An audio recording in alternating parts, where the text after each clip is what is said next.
दररोज भाजीला काय करायचं, तर आजचा एकदम सोप्पा आणि साधा बेत आहे.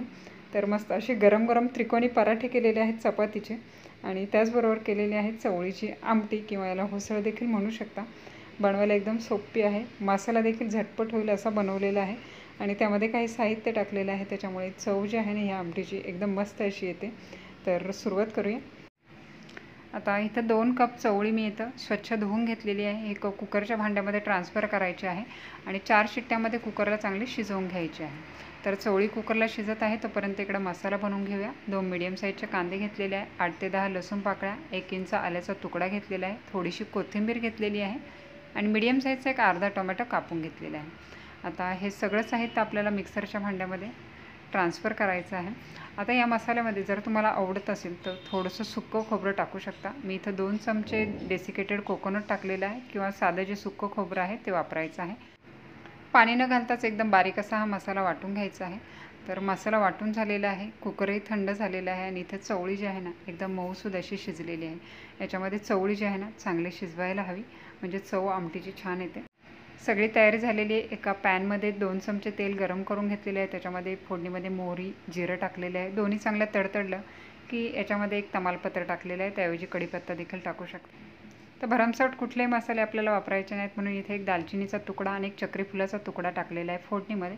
तेलामध्ये हे चांगले परतले गेले म्हणजे भाजीला एकदम मस्त असा सुगंध येतो, चव येते. त्याच्यानंतर 2 चमचे बारीक कापलेला कांदा फोडणीमध्ये टाकायचा आहे. 2 लाल सुक्या मिरच्या टाकायच्या आहे, ऑप्शनल आहे, नाही टाकला तरी चालेल.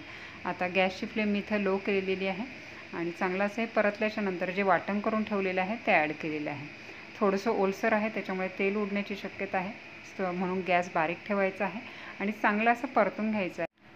मसाला चांगला परतत आला की याच्यामध्ये काही सुके मसाले घालायचे आहे. 2 चिमूट हिंग, अर्धा चमचा धना-जिरं पावडर, पाव चमचा हळद, 1 चमचा काश्मीरी मिरची पावडर आणि अर्धा चमचा भाजीचा जो मसाला आहे तो टाकलेला आहे. त्याऐवजी गरम मसाला पावडर किंवा आपल्या आवडीचा कुठलाही मसाला टाकू शकता.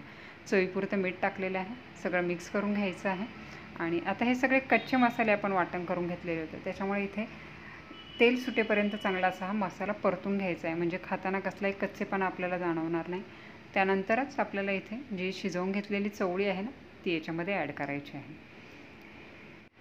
मिक्स करून घेऊया. ही भाजी थोडीशी घट्टसर असलेली खायला छान लागते, तर इथं भाजीचा थिकनेस पाहिजे आहे. आता शिजेपर्यंत याची कन्सिस्टन्सी एकदम परफेक्ट अशी होईल. पण एकदम पातळ वाटत असेल तर काय करायचं आहे, 2 चमचे चवळी घ्यायची आहे, चांगली शिजलेली आहे त्याच्यामुळे चमच्यानेच अशी बारीक करायची आहे आणि यामध्ये मिक्स करायची आहे, म्हणजे भाजीचा थिकनेस आणि बाइंडिंग जे आहे ना चांगलं असेल. आता इथे हे चांगली अशी खळखळून उकळी यायला लागलेली आहे, तर बारीक गॅसवर 7 ते 8 मिनिट पुन्हा चांगलं असं ही शिजवून घ्यायचे आहे. मसाले सगळे आपले कच्चे होते, परतूनही आपण चांगले घेतले होते, त्याच्यानंतरही आपल्याला हे 7 ते 8 मिनिट चांगले शिजवून घेतले, म्हणजे काय होते चव जी आहे ना मसाल्यांची मस्त अशी रश्श्यामध्ये उतरते आणि छान होते भाजी. एकदम झटपट अशी बनवायची म्हटलं तर या पद्धतीने जर केली तर चवीलाही छान होईल. 7 ते 8 मिनिटानंतर पाहू शकता वरती मस्त असं तेल जमा झालेलं दिसत आहे, वरून थोडीशी हिरवीगार कोथिंबीर टाकलेली आहे. मिक्स करूया. एकदम परफेक्ट असा थिकनेस आलेला आहे आणि फोडणीमध्ये आपण जो खडे मसाले म्हणजे दालचिनी आणि चक्री फूल ते थोडंसं वापरलं होतं, जास्त देखील वापरायचं नाही आहे, त्याच्यामुळे सुगंध एकदम मस्त असा भाजीचा येत आहे. तर झटपट करायचं म्हटलं तर ही मेथड एकदम सोपी आहे आणि चवीला तर खूप छान होते. याच्याबरोबर मस्त असा प्लेन चपातीचा पराठा केलेला आहे. थोडासा जाडसर असतो, आतमध्ये लेयर असतात, त्याच्यामुळे खायला एकदम मस्त असे लागतात आणि थोडासा आकार वेगळा आणि या पद्धतीने मधून कट करून प्लेटच्या दोन्ही बाजूला ठेवलेलं आहे. तर पाहून मुलं देखील खुश होतात, काहीतरी नवीन आहे म्हणून आवडीने खातात. त्याच्याबरोबर कांदा आणि लोणचं असेल तर अजून खायला छान वाटतं. तर घरी या पद्धतीची चवळीची ही आमटी करून पहा, सर्वांना नक्की आवडेल. आणि रेसिपी आवडली असेल तर रेसिपीला लाईक, कमेंट, शेअर करा. पुन्हा भेटूया अशाच एका नवीन रेसिपीचा. तोपर्यंत टेक केअर, बाय बाय.